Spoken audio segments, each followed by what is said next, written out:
Well, here we go. It is the beginning of the end, I guess? Yeah. This is Crisis on Infinite Earths, part 4 out of 5, and then I'll be watching part 5, of course, obviously after this. But yeah, this is the conclusion to Crisis on Infinite Earths, the crossover that I have been having nightmares about since it was announced last year, because we know, for those who've read the comics, they know how devastating it can be. And the TV adaptation has not strayed away from the devastation that Crisis on Infinite Earths should bring, with the eradication of all the universes, the only existing being apart from the Anti-Monitor left in, I guess, the whole of creation out of all the multiverses are the 8 Paragons, of course. And the Spectre, as Oliver has become the Spectre. And yeah, things have really, really gone to hell. But I've really, really embraced this crossover so much, and I'm really excited to see how it does end and how things do proceed. Are we going to have one singular universe? I know there's been a few people talking about what could potentially happen, not just with this episode, because I know people have been having their theories about, well, Barry could still disappear, etc. But they've also talked about maybe we're going to have like a smaller multiverse, so it's not infinite universes. There's like a handful there's a handful of multiverses out there, so it can be a bit more safer to protect. So yeah, I'm really excited to see how things do go down, though, because this, like I said, this crossover has been absolutely smashing. It has, like I said, it's not strayed away from the devastation that Crisis should bring, and yeah, I'm really excited to see how it goes. So, with that said, this is the Arrow portion for Crisis on Infinite Earths. This is part number 4. Let's go.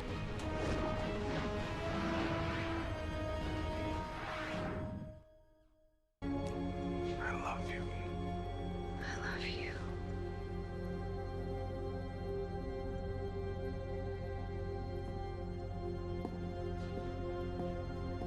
To talk about family. Okay, this will be temporal jump trial 1, all systems nominal. I look ridiculous.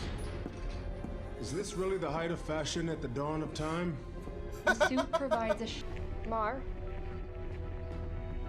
Mar, can you hear me? I'm sorry, my love. My towering ambition has doomed us all. Oh, man. Oh! Thus, we have your doppelganger. Oh my god, that was a very, very neat backstory, not gonna lie. The paragon of hope was lost here. And me? I spend my days trying to repurpose the broken technology of this place to find us a way out. You're a sniveling little bitch. Sociopath. Evil genius. There are a lot of ways to describe Lex Luthor. Barry! Where am I? Vanishing point. You've been gone for months. What are you talking about? I just left. So he's disappeared during the crisis. Go where? To the Speed Force. It's the key to saving everyone. Speed Force is the key. I'm guessing that would still exist, but Oliver with Barry and Co, yes! Oliver? Yes Well. and no. Well, yes, but actually, no. This outfit. Very stiff. The Monitor gave us the Anti-Monitor. Correct. So while some of us fight at the dawn of time, Basically, he did. others must go to Maltus. And prevent Novu from freeing his doppelganger? I'm in. Travel to an alien world? Same. Splits the party. Do you trust me? Are you Oliver Queen? Yes. I can tell with that smile. Then I trust you with every cell in my body. Good. Now run, Mary. Run. We find Novu. It's actually not a bad idea. Let's... Oh, Where's Lex? you can't. You have to keep an eye on the child. Oh man, that's sick. Ooh. First, then memory and connection. I am using our memories of our friends and closest allies to keep all of us from falling out of the Speed Force. Wait, what happens if they fall out? We'll be consumed by antimatter. I can buy you time. Oh, Barry. wow. Hello? Oh! Oh shit! How is this? I'm asking myself the same. Whoa! Whoa! Whoa! Whoa! Whoa! Whoa! Literally. No, this can't be happening. It's from You holy What shit! are you doing here? Well, I'll tell you that when you tell me where... Flash? Oh! Flash? It's complicated. I like your outfit. It seems Freaking comfy. yours is pretty cool. Oh my god, this is crazy! What the fuck is happening? What? Holy sh- Stop, Barry Allen. No!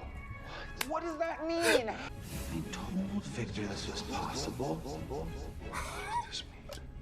I'm pausing it here because I just need to process.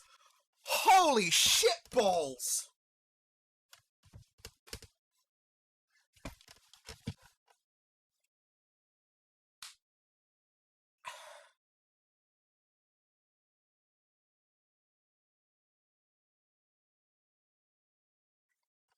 They just did something I never thought would be possible, but fucking...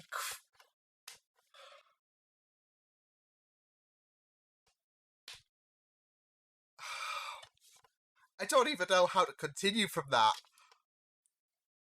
This has been something that oh my god. Fuck it, oh my god.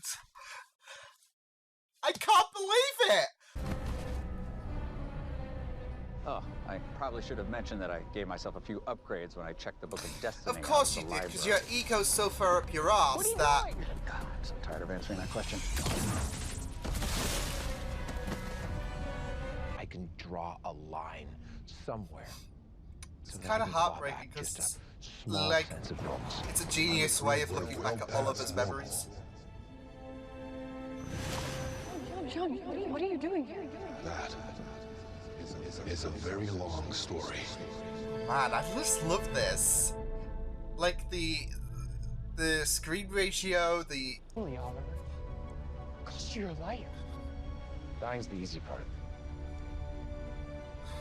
The dead are at peace. The real heroes are the ones who have to keep going. Oh, that's beautiful. I'll find the others. I did not need to revisit this. The world is tired.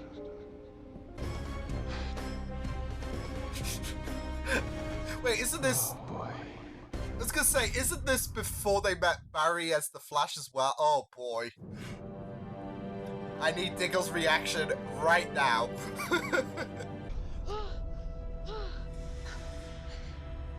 It's a miracle. This should have happened. Barry?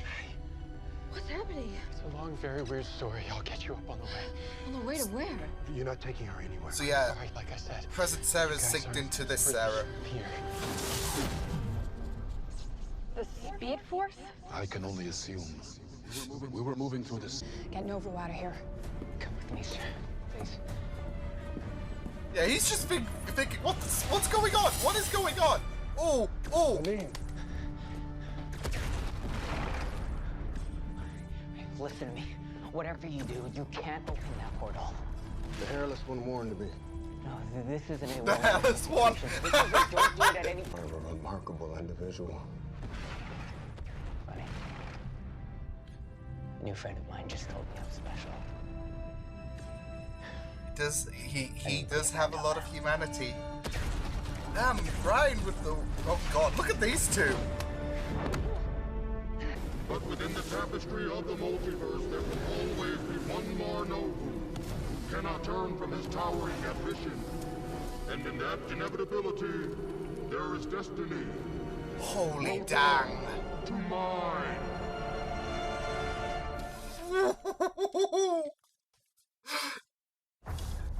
chills. Oh my god, look at those shadow Oh, demons. Dawn of Time is the only place it can happen. I'll light the spark. You fan the flame. And how do we do that? You'll know when it's time. Why do you cosmic man. types always have... Die, you creepy shadow thing! Brian. After all of her! Anyone's gonna take over the universe? It's gonna be me! Oh my god, this is powerful. I'm living for this shit. I love it. I am eternal. We'll see about that. Fight, fight, fight, fight, fight, guys. Come on. Holy shit. Yes! We're in the fight of our lives here. Funny Barry saying that, but...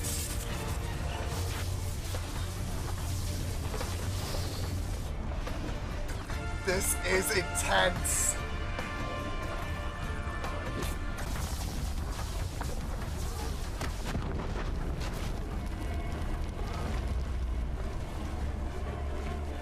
Holy shit, this is intense. You have failed this universe. Yes! Yes!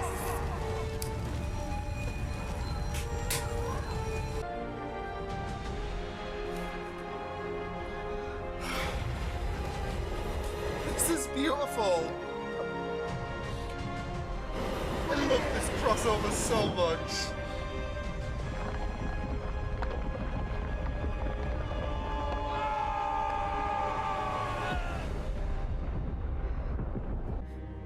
Almost time.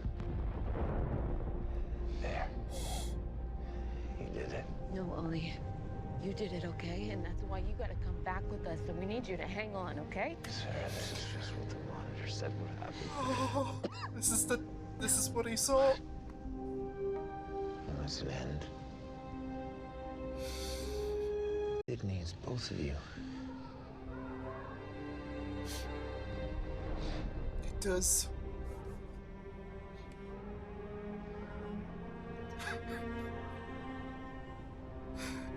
Oliver.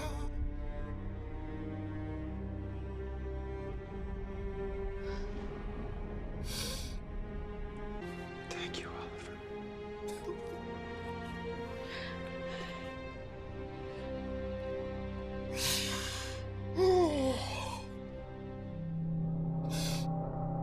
Oh, that was beautiful.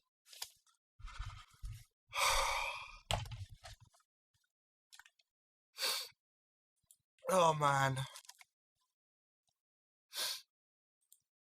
Oh, freaking hell. So Oliver's story's done. Which I'm glad they did save it for the that they did save it for the Arrow segment of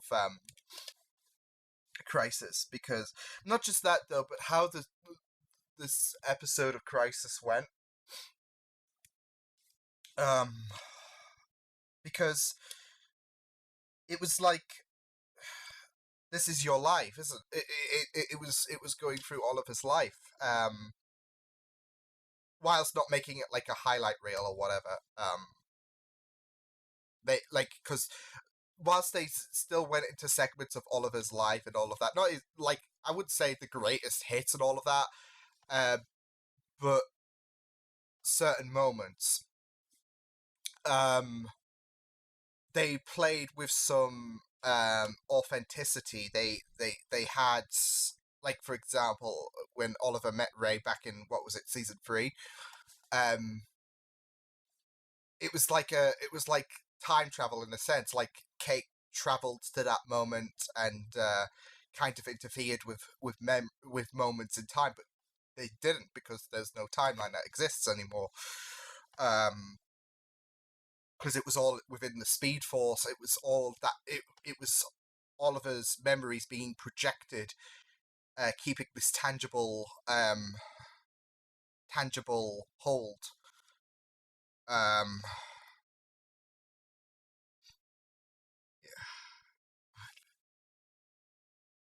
That was, I gotta say, that was, in terms of like how you could have a hero demise like Oliver. I think that was pretty ace. That was pretty hardcore. Like the effects that when Oliver and the Anti-Monitor dueled, which my only complaint was I wish they was somehow bigger, but I think it would be hard to take a bigger Oliver, I guess, seriously. But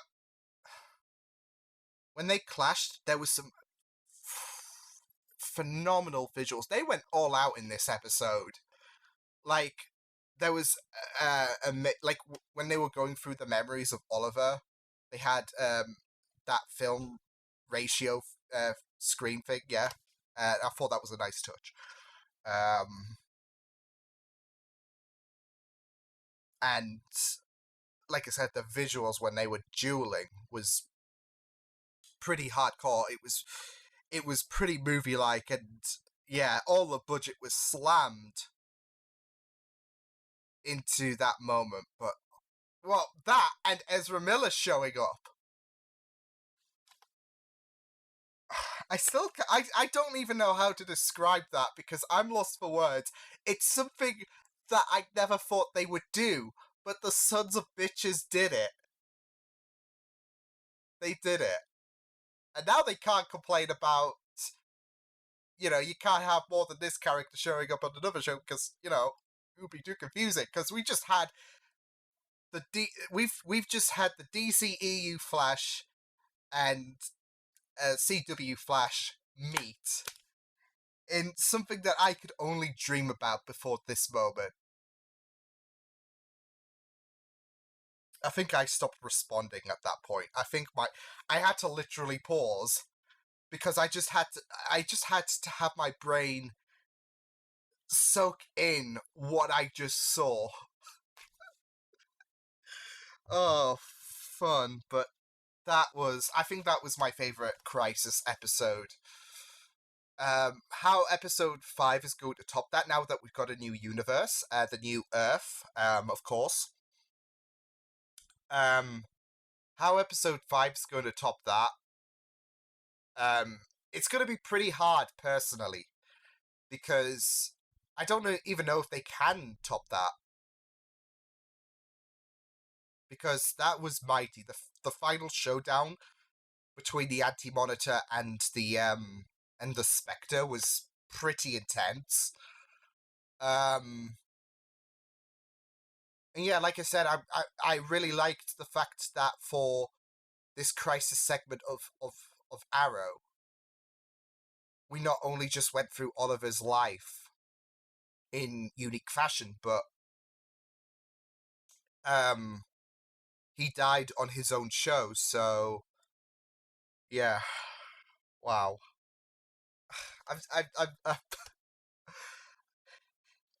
It's funny considering that this was the Arrow section, and there's a lot of I guess euphoria that should be placed with the battle between the Spectre and the Anti-Monitor, which was done incredibly well. I'm sorry, I just saw the Insta post with Grant Gustin talking about Ezra showing up.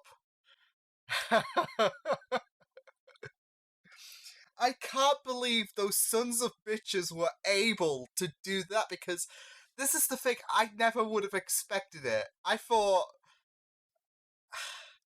using those movie characters would be totally off limits. I thought, okay, well, the CW, I'm gonna get the bow and arrow, the arrow, bow, Liam, get it together. See, my mind's not processing normally, because it's just been overclocked with just seeing CW Flash and DCEU Flash together. So, yeah, but, yeah, I thought, okay, well, DCEU characters not happening for, like, it would have been a huge surprise if we actually saw them in Crisis on Infinite Earths, especially, the cameo appearances. Like, the most shocking I thought we would get is Titans, because I think the Titans universe is, completely radically different, and because that's televised, yeah, there's like a huge blockade.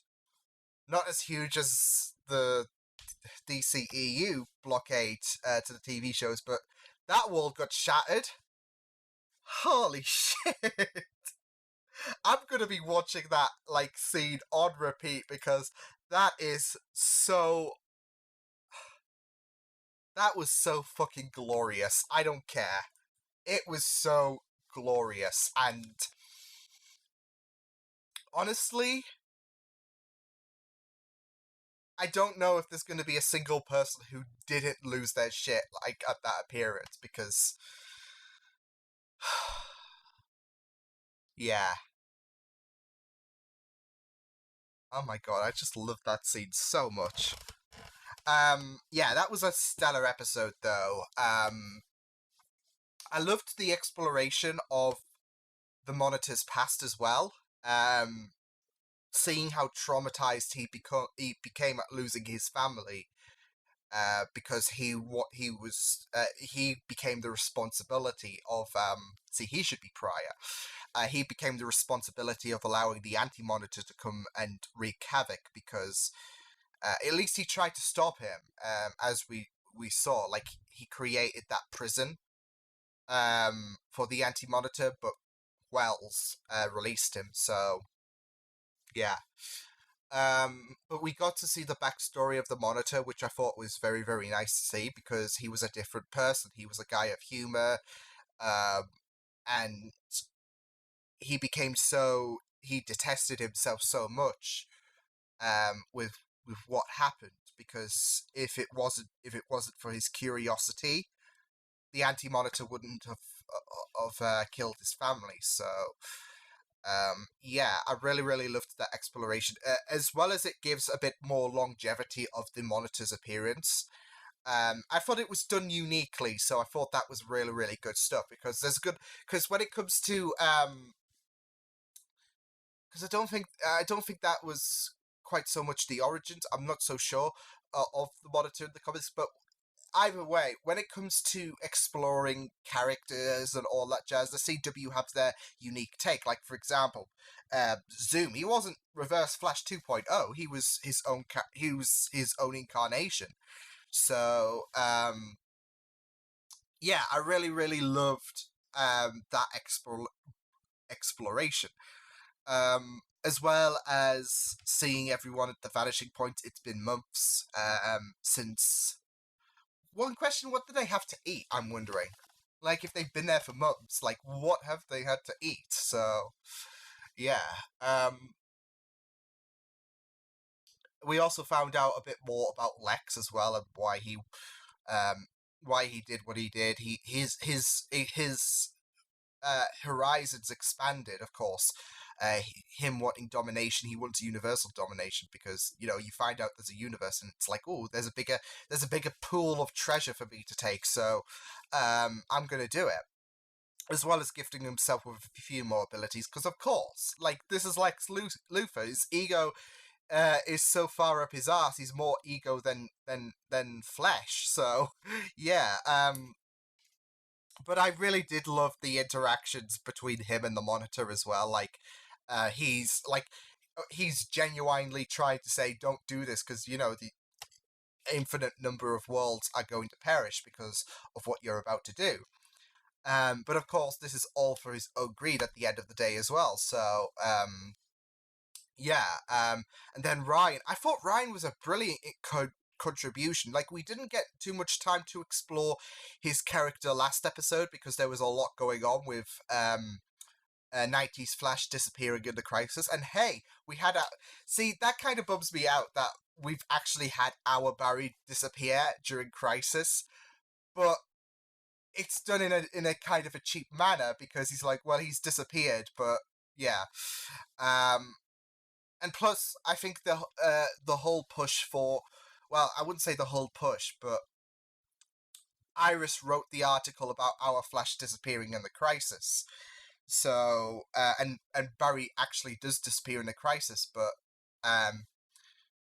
it's not through some tragic means or whatnot. So, Yeah. Um, so I'm kind of bummed out by that. But yeah, like I was saying before I digressed about my mini rant about Flash disappearing in Crisis, all that jazz. Don't get me wrong, that the way they said goodbye to 90s Flash was still pretty great stuff to see, but it kind of does leave a bit of a sour taste in my mouth, if you get what I mean. But yeah, Ryan, like we didn't get much chance last episode with everything happening and the introduction of his character and exploring just the the baseline for who Ryan is. We didn't get to explore too much, and we didn't have him have his shining moment. This episode he did when he comforted the Monitor, or Mar-Novu, because he got the Monitor from his the reason why he's called the Monitor is he carried his wife's who he called his wife. So I thought that's a nice little touch as well. But yeah, we saw him comfort the Monitor with those brilliant words. I really loved how those words were really beautiful though from Ryan. So I thought that was really humble stuff from him. So yeah. But yeah, it was really fantastic stuff. Like I said, the way they utilized going through events in Oliver's life, including the crossover and the crossovers, the invasion crossover and the Elseworlds crossover. I thought it was done very well because this is Oliver's last episode. This is, I guess, the last time we're going to see Oliver. I say that unless there's any flashbacks in the final ever episode, because I know next episode of Arrow is basically a backdoor pilot for Green Arrow and the Canaries. But yeah, they went through Oliver's life and they did some uniqueness to it because they explored the events, but those characters could still interact with Kate, with Barry, for example, etc. So it was like traveling back in the past, but it wasn't that because they were within the Speed Force. So I really loved that utilization, and yeah, it was really good stuff to see. I did like the fact though that we did land when we first landed within the Speed Force visions and all that jazz. It was it was Barry's first appearance on the show. Like Barry was he was even wearing what he wore when he first appeared on Arrow. So when we first saw him all those years ago back in season 2. So yeah. But yeah, I liked the little battle between Kara and Lex as well. It was very intense. There was some nice moves thrown in there as well. So yeah, it was really good stuff to see. And yeah, there was painful moments as well, like visiting Sarah when she died again. I'm still not over that. Like, could we not have gone to a more pleasant memory, please? Yeah, it was really good though, and the battle at the dawn of time was absolutely incredible. I liked how Barry was trying to keep their head straight as well. Like they were like very enthusiastic and very determined and all that jazz. Like, oh, we're gonna beat you guys up. This is for Oliver, all that jazz. And then Barry's like, keep a straight head on, please, because he does make quips of his own, of course, which is part of the reason why you love the Flash. But it was very nice to see. Like, we also got like a more representative look of the Shadow Demons because they were all a bit of a blur in episode 1. So seeing a proper look at them this time around was absolutely great stuff to see. And yeah, I thought Oliver's goodbye was pretty good stuff to see because I'm guessing that was this was the event that Monitor saw Oliver dying at, because of course him dying in episode 1, this wasn't supposed to happen. So and Oliver said something along the lines like this was supposed to be, and this is what he saw. Which I like it because I know there was a few people saying that Diggle should have been, like in episode 1, Diggle should have been around to if you think about it, Oliver's died 3 times in Crisis. Like, I'll explain it in a minute, but I know there was a few people who were miffed that Diggle wasn't there in episode 1 to say goodbye to Oliver, but this is what I'm talking about. He died in episode 1. He technically died in episode 3 when he became the Spectre. This was him spiritually giving up Oliver Queen. And Diggle was there, and so was Mia, so I count that, because they at least got to say goodbye. And then we had that crushing I love, and Oliver didn't get the chance to, soak it in. And then he died in this episode, of course, which was his final goodbye. So it sucks to be Oliver, doesn't it? Just watch, he's going to come back in episode 5. I'm back. So yeah, I'm going to get some coffee, get reacting to Crisis on Infinite Earths final episode. I'm not ready. I'm really excited to see. I'm really excited to see how they do step up the mark, because it's gonna be It is gonna be very, very interesting to see how they are able to do so. But we'll just have to wait and see. It was very, very great stuff, though. Loved it, and like I said, it's probably my favourite Crisis episode so far, so yeah. But I will see you guys next time. Hope you guys enjoyed this reaction. You can check the videos on the right. If you want to check out more of my content, you can also subscribe to my media needs and channel if you want to. Hope you guys enjoyed this reaction. Hope you guys take care, and I will see you guys next time. Toodles!